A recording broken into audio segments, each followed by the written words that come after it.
Go to Night Boat. Secret House. Secretness. Yeah. Yo, Secret House Against the World. Tokyo-based hip-hop album reviews, largely underground independent art. We are these guys, names at the bottom here. Thank you for joining us. Hit the like, comment, subscribe button. I need to find one of like those little joints that people got on there as it come up and it'd be like ping. I can get you one of those. I feel like I could just find it, right? It should be easy enough. I got one. I can send to you. I edit all these videos on my phone, so it's just like I don't got the plugins and the add-ons and shit. I like the aesthetic, man. It's low key. We alright, yeah. It's like we don't got multiple angles, but we could change the angle. We could move the table a little bit. You know, we get did. a little bit of The this. old ones. We were like diagonal. It made me look real big. Yeah, it was super tiny too in the middle. And I was in the middle looking like a small guy. Yeah. And Jet's the tallest. Spade and I are about the same height, but he's been bulking down. Yeah. You lost some muscle mass. I lost some muscle mass. So I mean, like we look like different peoples here. But yeah, today we were doing our first review of the artist Daniel Son. His album Bush Doctor, 14 songs, 39 minutes long.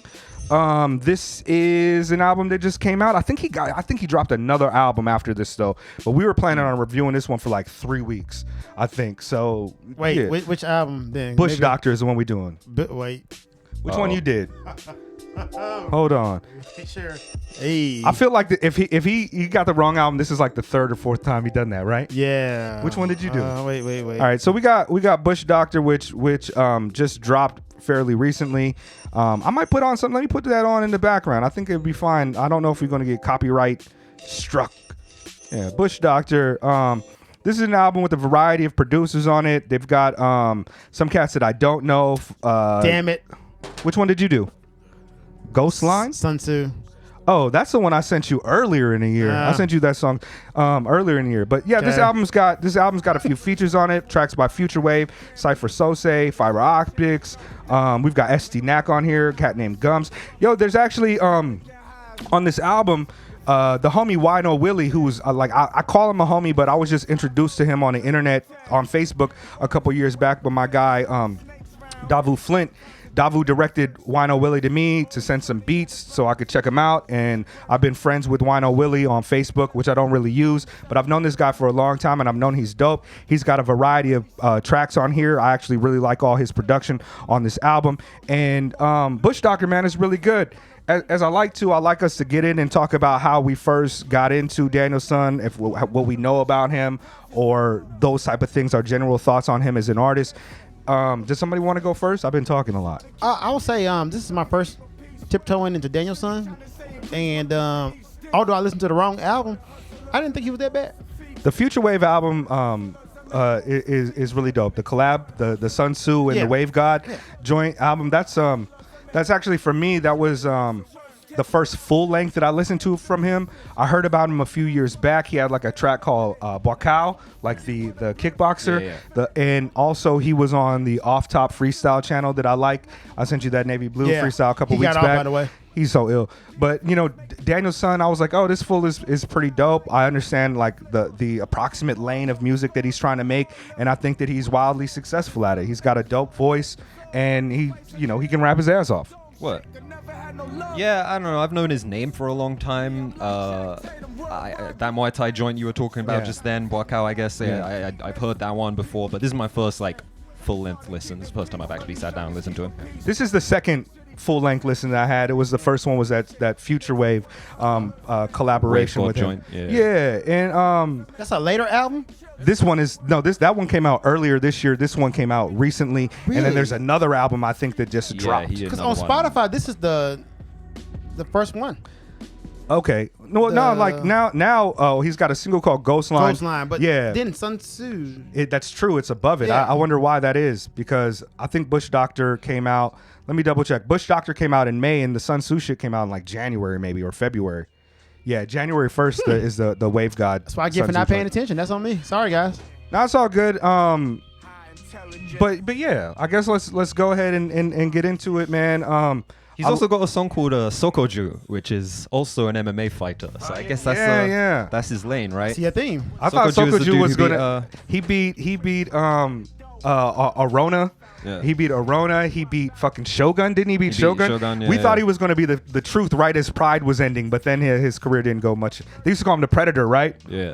Yeah, he had the big ass Predator mask on and shit. Sokoju was ill. His name was ill too, but you know. Who else did he beat? Because he beat like 3 major guys. He beat Arona, and I feel like Shogun and somebody else, but he Like that, yeah. Obviously this guy is into that part of the culture, so I rock with him. Just like a lot of I would consider his style right along the same lines as a lot of these I guess the term that a lot of people use is like neo boom bap, these East Coast rappers who are rapping like kind of coke rap, street rap over more lo-fi, sometimes often drumless beats, that kind of like gutter gully aesthetic that is more been popularized by guys like Derringer and Alchemist and you know a whole bunch of cats. So my man's from Canada, right? Yeah, I believe he's from Toronto. The mean streets of Toronto. You gotta keep that heat. Word. Toronto. I've never been to Toronto, but I know there's one rapper that's from there I heard of before. Big I don't know, popular guy. But I I don't know anything about Danielson's life, but the way he talks about it is real smooth, is real dope. He gives me a lot of like, for me I get like, I don't know why I get like WuTang vibes from his rhyme scheme a lot. Yeah, like, it's a little dirty, like it's a little Ray and muddy. Ghost type of- Like the way he constructs his like, the way he moves from one line into the next, definitely. So this beat here. Oh no, I'll get onto that. But yeah, the way he constructs his sentences and stuff, there's definitely like a Wu-Tang kind of vibe to it. His voice also has like a bit of that like, I don't know, gruffness. That there's a little bit of an edge to his voice. Like it's a bit of a maybe not like Method Man level, but it's dope. He's not an MC that is like a punchline or like an MC that uses a lot of poetic devices, similes and metaphors and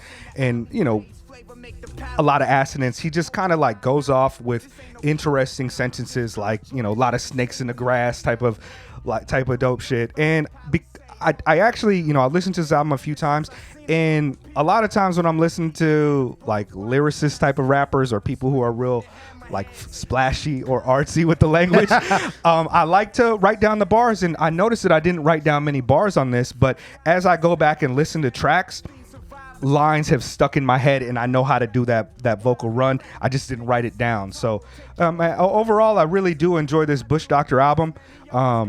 I think that I like it less than the Future Wave joint, though. See, that's kind of funny because when you said you didn't like the album, I was like, wow, you didn't like this album? Because I listened to the Sun Tzu album. Wait.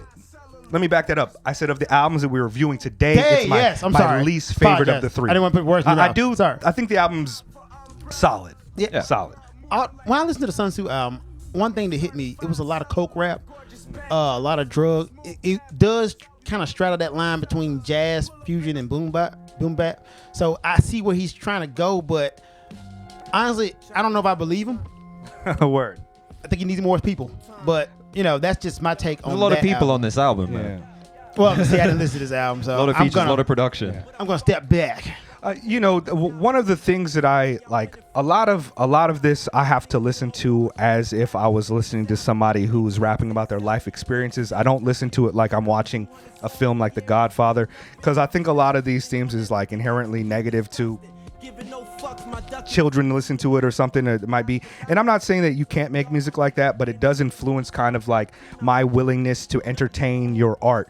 And with him, like I'm not sure about the authenticity of the type of bitches he's getting or drugs he's doing and or whatever. I know. I mean, there's socialized healthcare, man. It's rough. It's rough anywhere there's poor people at times, but I don't know. But I do like his approach, and I do not mind the shit he's talking about. But this type of like coke rap, especially with how saturated it is in like whatever sphere of hip hop that I constantly am bombarded with, it wears on the ears a little bit. But I am a hypocrite because I will listen to Griselda and be like, yeah, that slaps. I just feel like it's oversaturated, like you said. But I believe, you know, I believe them. I do too. That's I mean? thank you. That's That's the key thing. point, though. I believe Benny. Production on this album's good though. I think it's great. I like all of the beats on here. Bro. I want to make a special mention to Ragtop Porsches just because that beat, and yeah, I'm sample snitching. I'm sorry. It samples Yarikake no Jinsei by Kimiko Kasai. Okay. Which Speak that Japanese, man. she's I like, he put the little freak on and shit. Say karate. Yeah. Japanese. Karate. Yarikake no Jinsei by Kimiko Kasai, right? Yeah. And that song was composed by Isao Suzuki, who passed away earlier this year. Oh, rest in peace, bro. Bassist and like pioneer of Japanese jazz, someone who really like he played with like Cannonball Adderley and Ella Fitzgerald and like Art Blakey and real legend of this of the game, and he was very responsible for bringing that kind of modern, up-to-date American jazz back to Japan, and is a huge part of why the jazz scene is so big out here. So to hear that track being sampled on here was mad dope to me. I don't know if it's just a coincidence that this came out shortly after his passing, or if it was like intentionally paid as tribute. But yeah, that was mad dope to me. That's The a beat is great catch. too. Jet, you're so Jet knows Japanese music, dog, for real. Yeah, I actually really enjoyed the production on this too. I know I said that I know Wino Willie like as acquaintances, I suppose, online, but man, I like all his beats on this. Like the Voodoo Lady joint is super dope. The Future Wave tracks on here are really dope. I really like Curry Tripe, The Dead Dawn, Manpower by Fiber Optics. Yeah, there's a lot of songs I really like on this. I one of the reasons I found it a little bit difficult for me to continue listening to it over and over again is it doesn't feel like a summer album, and I'm kind of in a summer mood. It kind of makes me feel a little bit like, damn, mood, like So Toronto, right? It's just cold. I guess so. Yeah, cold, kind of breezy album. I will say, and I don't. This is not a critique of the album, so I hope it's not interpreted that way. I don't like Daniel Son's voice that much. Like, I think it's cool, he's got his own voice, he's distinctive, he's got, a bit of a hard edge thing to it. But it was a bit much for me, especially, on this joint here, Voodoo Lady, like there's the kind of hook that kind of repeats at the end, and it just smothers the entire beat. Like, because they just have these really long runs, and he's like layered harmonic kind of stuff. I don't know if it's another rapper as well on there. And it was like a bit much for me. I wasn't crazy about it. That's just my own personal opinion. I just I don't particularly like his voice. But yeah, as a rapper, obviously he's dope. Like, he knows what he's doing. I didn't think his voice was bad. I actually like his voice a lot too. Voodoo Lady is maybe one of my favorite, like top 2, top 3 tracks on the album. I like it a lot, mostly because of like the flow that he has on it. Yeah.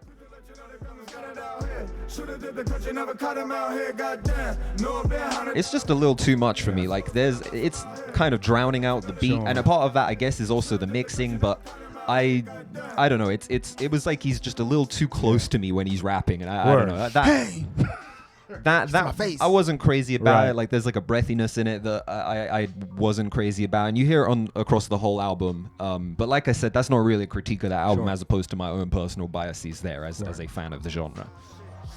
Yeah, man. I mean, I'm sorry that you've got the wrong album to discuss, but Hey, man, I guess it's more, on me. Yeah, But yeah, it's good. Like I really enjoyed the Future Wave joint, kind of because I feel like maybe the beats are a little bit more like up tempo and like vibrant. This album has kind of a dour, kind of like a grimy feel to it, which I think works really well with his voice and especially his subject matter. But I didn't go back to a lot of these tracks as often as I thought I might, or as often as I did with the Future Wave album. Overall, I think I'm a fan of Daniel Son, and I think that I'm gonna, go and check out his next few projects, especially if he keeps on working with artists of this caliber. I really love that SD Knack verse. I'm a fan of Knack. He's fucking nasty, and I'm looking forward to shit from him. More collabs with them would be ill. Can I rate the album? Can we wrap it up? Can I wrap it up? Yeah. So our criteria for rating albums is greatest album ever album and trash, worst album of all time. And I would give this like a straight solid album. I give this like, my rating for this is like a 6.7 if I had to assign a numerical value to it. I think it's well above mediocrity. It's he excels at rhyming. The beats are really dope, and it's put together pretty well. It doesn't overstay its welcome. A lot of the songs are really good. I really only dislike one song, and it's just because it reminds me of 50 Cent or some shit like that. When We Were Broke joint, the very last one. On the album, it's kind of got like this. I forget what. Tell me, Spade. You hold on. It's like, don't you lie to me. You know, it's that G Unit. Right. It's some G Unit shit, Yeah. right? I forget what song it is. I'm not a huge 50 fan. Sound like Buck. Listen to the chorus. Is this like a straight callback to that song? Because I feel like I've heard it, and I just don't like it for that. It gives me like vibes. I just don't. And which, a lot of cats like that. I was already still fucking, like, I was actively hating on 50 Cent at the time. But that's definitely a 50 cadence. Yeah. I've been patiently waiting for a track to explode on. Something like that, yeah. Hella teeth on me. Yeah. Big ass teeth on me. Yeah, but I mean, I only dislike one song on it, and that's it. And it's not even because they perform poorly or the beat is constructed poorly. It's just that it gives me, like, I don't know, I got a bad vibe from it. I just didn't like it. I like the album. I like Danielson. I'm coming back. What? Oh, let me put on some beats and shit. It's all quiet. Jet not rating it? Yeah, I mean, can you rate it? I'm not gonna rate it. What do you think of the What did you think Sun Tzu about joint? Okay, I put it like this. I would not rate this album, could that be unfair? However, I would say the Sun Tzu album was a well put together project. I loved all the production, the mixes were full, and it sounded good. The lyrics were as great, didn't really wow me too much. Also, it's the believability factor. Like, bro, you're talking a lot about coke, and I did look up the mean streets of Toronto, which I'm not saying there ain't no hoods in Toronto. I'm not saying that. Toronto thugs don't get me. I know Tory Lane's from there. He shot a woman in the foot. So, hey, I guess you guys are thugging it out there with your socialized healthcare. But I'm just saying, I didn't believe Danielson that much. However, your music is well put together, and all the beats on that album were actually pretty damn good. I definitely want to go back and listen to the Future Wave album, because Heel good. Kick was one of my favorites on this album, and he produced that. And I like the way they gel together. There's like a very intangible quality, I think, to Future Wave's beats that works. He's good. He's very, really very dope. well. Future Wave is a producer that I'll be on the lookout for. I hope he does more collaborations, like full length, because he's got a really interesting ear. Also, Wino Willie kills it on this. Everybody's good on here. Everybody's good. All the features, all the beats on here is very, very competently made. As far as my own personal biases go, this isn't the kind of thing that I would listen to like on a regular basis. But on the other hand, it's also like competently done. I really don't have anything negative to say about it, other than I don't really like Danielson's voice. Word. So yeah, it's like a 6 for me. Like, Word. Album, low greatest album ever. Asterisk for me. I'll go back and listen to it and come back later and tell you what I think about it. Yeah, do that. Word. Danielson, Bush Doctor, Secret House Against the World. Like, comment, subscribe. Do all the other things that... A little bell thing. Yeah. Notifications and shit. I never forget. Fuck the alright.